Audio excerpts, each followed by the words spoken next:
Hi friends, ఇదైతే జన్మాష్టమి పూజ mini vlog. ఇక్కడైతే మా మమ్మీ పూజ గదిని కృష్ణుని పూలు పళ్ళతో అందంగా అలంకరిస్తుంది. పూజ అంటేనే దేవుడి గదిని అందంగా అలంకరించాల్సిందే కదా. అందులోని మాకు కృష్ణాష్టమి చాలా స్పెషల్ పూజ. మా ఇంట్లో జరిగే ఒకే ఒక్క పూజ. మాకు తెలిసినప్పటి నుండి మాకు ఉన్నంతలో గ్రాండ్గా సెలబ్రేట్ చేసే పూజ ఏదైనా ఉంది అంటే అది కృష్ణుడి పుట్టినరోజు మాత్రమే. ఇంకా మా మమ్మీ కృష్ణుడికి ఇష్టమైన ప్రసాదాలు కూడా ప్రిపేర్ చేసింది. ఇంటి కృష్ణయ్యని చూడండి ఎంత అందంగా రెడీ చేసిందో. పూలు పళ్ళతో ఎంత హాయిగా కూర్చున్నారో మా కృష్ణయ్య. ఈ కృష్ణయ్యని రెడీ చేశాక మా కన్నయ్యని రెడీ చేయకపోతే ఎలా చెప్పండి. సో నేనైతే మా హీరోని రెడీ చేస్తున్నాను. అచ్చం కన్నయ్యలా అయితే రెడీ చేస్తున్నాను. నేను మా హీరోని రెడీ చేస్తున్నప్పుడే మా మావయ్య కూడా వచ్చారు. ఎంత బుద్ధిగా రెడీ అవుతున్నాడో అని తెగ పొగిడేస్తున్నారు మా మావయ్య.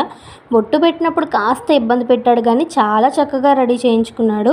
మా కన్నయ్యని రెడీ చేశాక యశోద లేకపోతే ఎలా చెప్పండి. సో నేనైతే రెడీ అయ్యాను. ఇంతకీ మా ఫోటోషూట్ వీడియో చూసారా? చూడకపోతే నా నేమ్ కింద అయితే లింక్ ట్యాగ్ చేస్తాను, వెళ్ళి చూసేయండి. వీడైతే మా మామయ్య వాళ్ళ అబ్బాయి శశాంక్ మా హీరోని రెడీ చేయగానే తీసుకొని ఆడిపిస్తున్నాడు. మా అమ్మ ఫ్లూట్ తీసుకుందని మా హీరో అయితే తెగ ఏడ్చేశాడు. మా హీరోకి ఇలా రెడీ అవ్వడం ఎంత నచ్చిందో తెలియదు కానీ ఏం తీసుకున్నా అస్సలు ఒప్పుకోవడం లేదు. తర్వాత ఇంట్లో దీపం పెట్టేసి పూజ అయితే చేసుకున్నాము. ఇక్కడ వాళ్ళ అమ్మమ్మ పూజ చేస్తుంటే మా హ్యాండ్స్ అయితే గంట కొడుతున్నాడు. మా వాడికి గంట సౌండ్ అంటే చాలా ఇష్టం.